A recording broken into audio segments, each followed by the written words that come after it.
Good morning, Michael Masserang here again. Today we're on one of our existing projects in the Charlotte market. This is a unique situation. This house has some basement waterproofing issues as well as mold. So we were contracted to solve the moisture intrusion issue, as well as controlling the moisture downstairs in the basement, putting in a foundation drainage program, as well as eradicating the mold issue, treating and removing that mold. Also part of this project will be clearance testing. The original scope of work was driven by a licensed mold hygienist that did some testing and discovered that the basement floor joists did indeed have a significant amount of mold on the joists. So we'll be cleaning that as well. This house, of course, is below grade, and whenever you have a house that's constructed below grade beneath the street level, those houses tend to have drainage problems. And this house is 50 years old. There have been some efforts made here to control that surface drainage, some piping systems here that you'll see along the front and going down the side here. You can see where the exit line was cut out to discharge the water. This was done by others before we got here. But, you know, this is an old block wall, so, you know, most likely this house never had a proper foundation drain to begin with.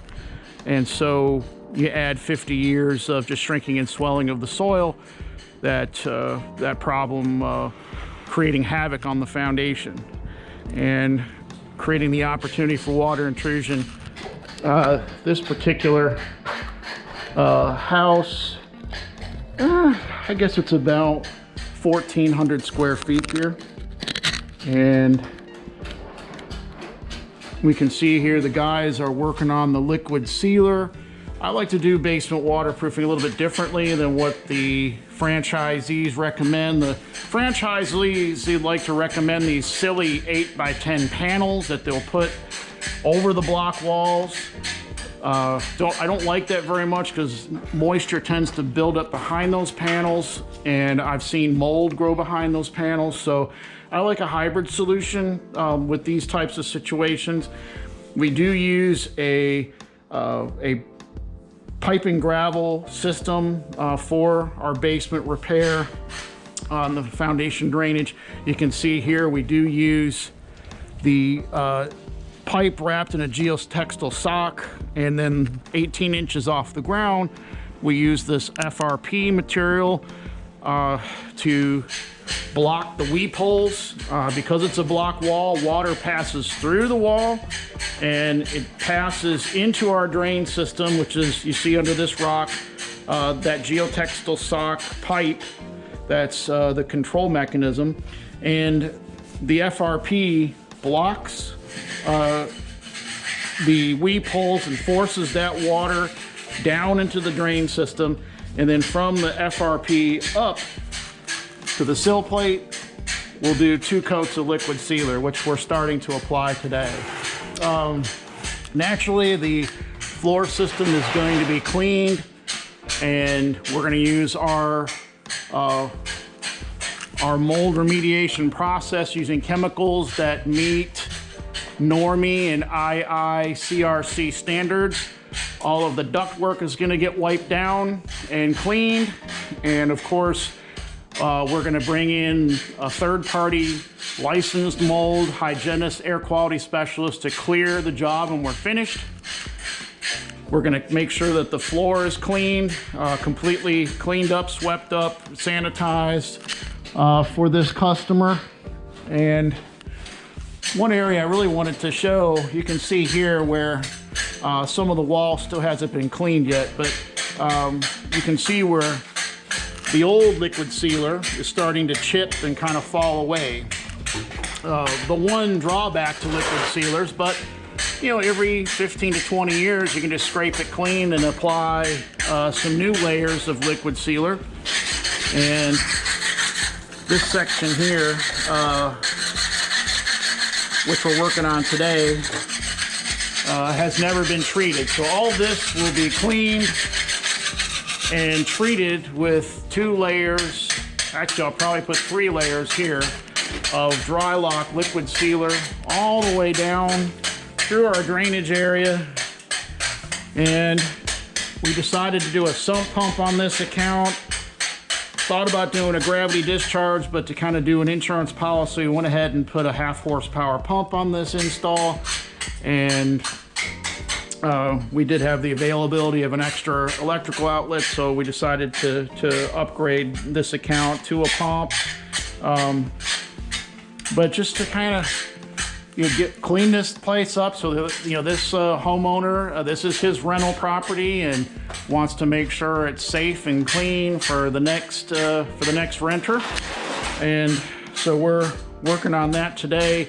Should be finished here in the next couple of days with the final product. So we'll be happy to share the final product here. I'm gonna go look at the exit line. This is a good example on this account of how a gravity discharge is possible. And that was kind of my original intent. But again, we upgraded to the pump, which shortens the discharge line. If we had chose to do a gravity discharge, we would have had to run the exit line an extra 25 feet, which we could have done and would have worked just fine here. But I do like the idea of adding the pump on this one. So we went ahead and did so. So again, liquid sealer, foundation drainage, mold cleaning, all under the supervision of the licensed mold and air quality specialist. We'll return here in a couple days for the final product so you can see everything all cleaned up. We certainly appreciate you joining us today, and we'll see you again here for stage 2. Thank you. Okay, here we are on the last day of work, and the guys are finishing up the final stages of the project. And things turned out really nicely on this project. They've applied the patch to the floor covering up our foundation drainage system. And you can see here they've applied all the coats of the dry lock liquid wall sealer. And we've applied 2 coats to the walls. Brightens things up in here, and certainly a lot healthier than the panels, which as we shared in the last part of the video, tend to trap moisture behind those panels, creating mold. The floors have been cleaned and cleared by a licensed mold hygienist, air quality. We can see here that all of the exterior parts of the ductwork have been treated with fungicide and wiped clean. Actually, it turned out much cleaner than I would have expected. As we can see, a lot of that old staining and dirt, dust, debris that was accumulated over many years has been cleaned and wiped away.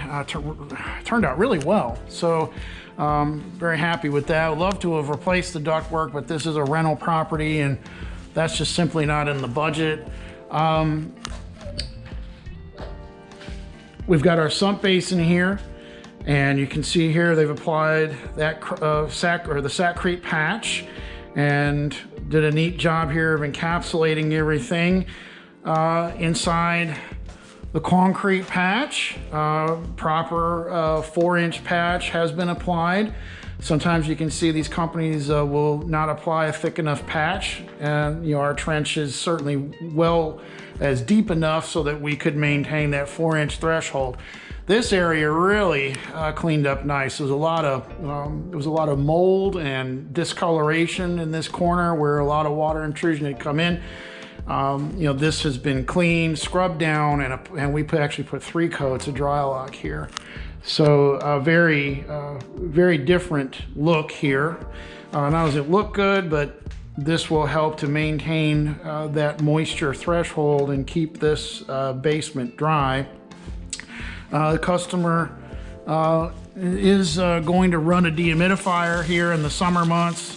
Just an aftermarket dehumidifier here is certainly more than enough to run between let's say late May, early June, all the way to September here in the North Carolina, Charlotte area. So certainly no need for that right now. This basement does have some foundation vents. So actually right now the vents are open and we're allowing that fresh air to come in to dry things out really nicely for us. So, you know, this was kind of a fun project. You know, we were able to, of course, you know, get the mold business, you know, clean the mold, get it cleared, and apply that, you know, with a full basement waterproofing solution here. And also the guys cleaned and scrubbed the floors. You can still see where it's drying up here. Did a really nice job, you know, cleaning that up.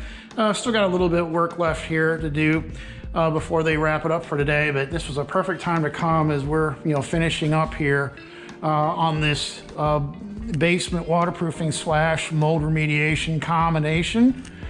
And yeah, if you have any questions on basement waterproofing, mold remediation, you know, structural repairs, replacing joists, rotten floor joists, so forth, hard wall sealers and panels, liquid wall sealers, there's a big difference between the two and the applications of using those. On these old block walls, you should use a liquid sealer because it helps to keep it cleaner, neater. Applying that product around utilities is much easier, and just the overall look of this is much better than those silly panels. So we also on this project had the option of going with a gravity discharge. The guys chose to put a sump pump here, which actually shortened the exit line, and it was a little bit easier to install. You know, we do like to use these little, we call it a bubble pot assembly that you can step on and it won't hurt it. And this simply, it made more sense, but you know, we could have gone out another 20-25 feet, done a gravity discharge.